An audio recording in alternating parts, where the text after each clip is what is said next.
Katoliko ang Pilipinas, alam natin yun. Pero alam ba ninyo na pamuntik na tayo maging protestanting bansa? Kung nanalo ang mga Dutch sa giyera sa Manila Bay noong 1646. 11 na warships ng Dutch Navy laban sa 3 barkong pampasahero, ang tawag doon ay galleon ng mga Kastila at Pilipino. Ang dahilan, nagdasal ng rosaryo ang mga Katolikong Kastila at Pilipino, at ang milagro ay tinatawag ngayon na Battle of Lerpal de Manila. Noong 1986, nabingit ang Pilipinas sa Civil War na may mga sundalong tumiwalag sa patay ni President BBM. Kamuntik na ang Pilipino laban sa Pilipino. Ang EDSA People Power ay bloodless revolution sa kasaysayan ng mundo. Nagdasal tayo ng rosaryo at nagpiknik sa EDSA. Sabi ng billboard sa kanto ng Ortigas at EDSA, kung saan nakatayo kayo ng EDSA sign, a world of prayer is a world of peace. Buong 1985, bagong EDSA People Power 1986, ay pinagdiwang ang Mayadir sa buong Pilipinas. Araw-araw na rosary at 3 beses maghapon na Angelus, Himala, Address Revolution. Sa Fatima, nang magpakita ang parents ng 3 bata, ang habilin ng ina mula sa langit, magdasal, magsisi, at magpakasakit. Prayer, penance, reparation. Sabi ng Virgin sa Fatima, pray for the conversion of Russia. Fatima is the most political among the Mayan apparitions.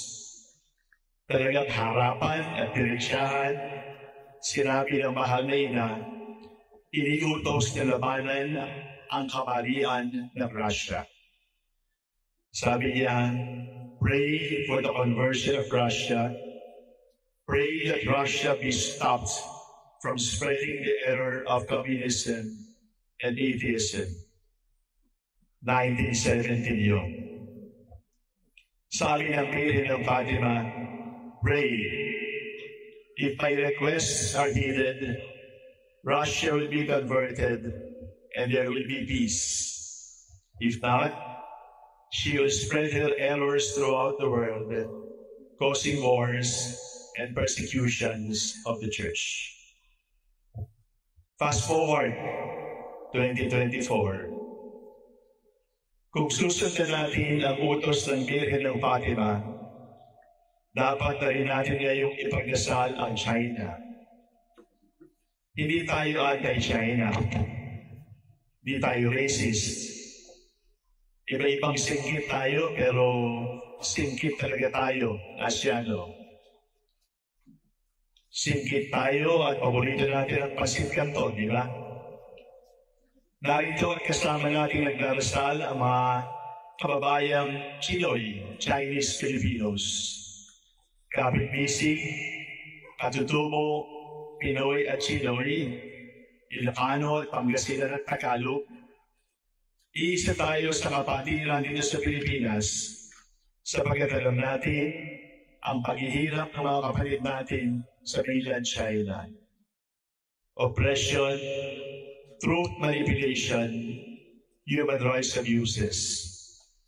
Kaya kahit papayapa ang bansang Pilipinas, malungkot din tayo sapagkat kapatid natin Chinese sa mainland ay hirap na hirap.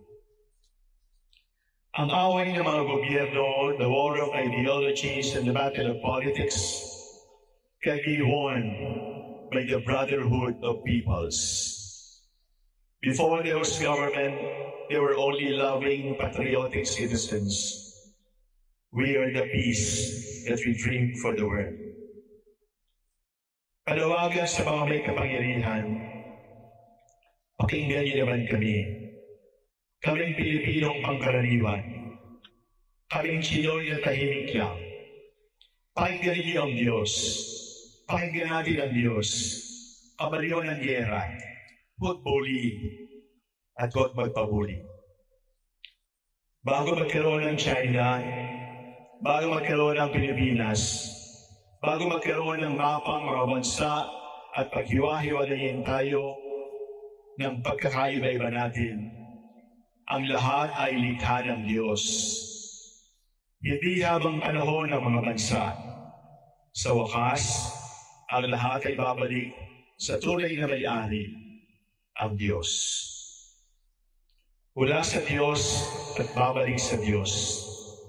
Habang tayo ay nabubuhay sa pagitan ng creation at end of the world, maging mabuting katiwala tayo ng lupa at dagat, hangin at himpapawid. Gobyerno ng Pilipinas, panindigan sa ninyo ang pagtatanggol sa mga tukhang mangingisda. Mga pinuno ng pamahalaan, pikilin po ninyo ang pagkasira ng yamang dagat. Hindi atin ang dagat, hindi atin ang kalikasan. Ang kalikasan ay kapatid na dapat alagaan, hindi ari-ari ang pwedeng wantasin ng matarambong. Sino sa inyo ang hindi pa nakakain ng lumpia Shanghai? Pinoy na Pinoy pag fiesta at handaan, di ba? Madaling isyaro na di sa bahay. Kasi maliliit. Alam ba ninyo na ang patron ng Shanghai sa China ay Mary, Help of Christians? Pareho tayo ng nanay. Shanghai at Pangasinan, Mary, Help of Christians ang nanay. Magkalayong bayan, may isang nanay at isang lumpiang ulam. China, huwag bully. Pero lang tayo mahilig sa pansit kanto ng lumpia Shanghai. Honorable leaders in government, you are in office by God's design and by people's will.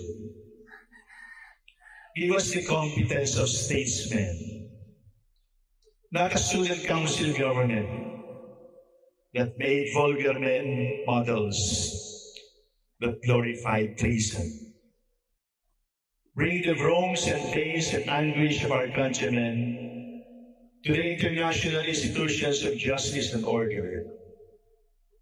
Give us a government with a sense of urgency in this time of emergency, because we are standing by the precipice of continental Asian conflict. War is not our path. Never. Diplomacy and a dialogue between equals is our path. But a diplomacy that is respectful of laws and based on truth. Our true ally is the truth. Our true defense is our dignity as God's children. The peace of the Philippines will not come from the hands of superpowers, but from the heart of God and the hand of the Immaculate Mother.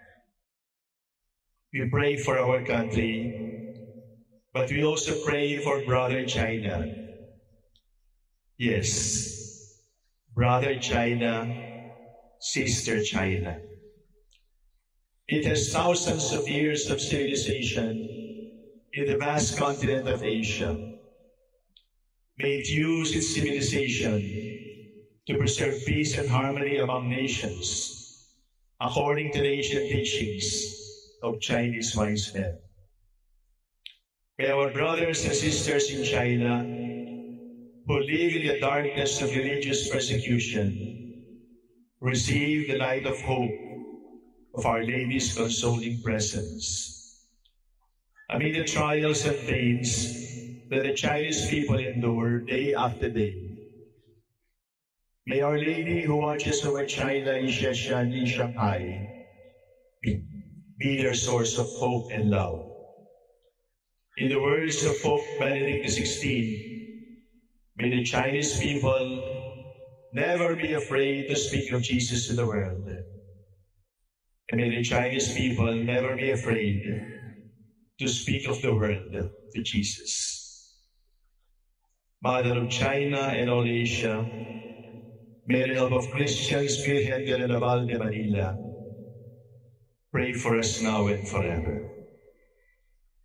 Jesus Christ, the Son of God, was born for you and me. He came to bring the good news, from sin to set us free. The blind, the deaf, the lame, the poor, His power meant to see. He gave His life upon the cross, eternal life the key.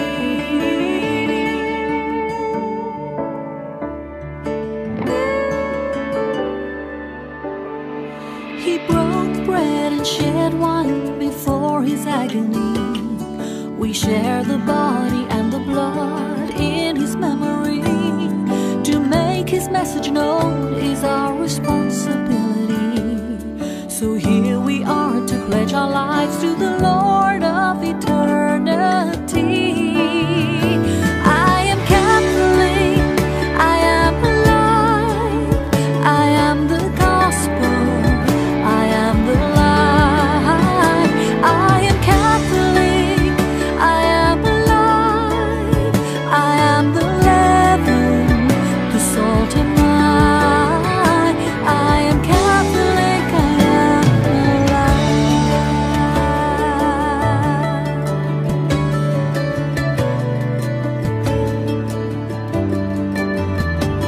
alive. We carry Christ in our hearts in what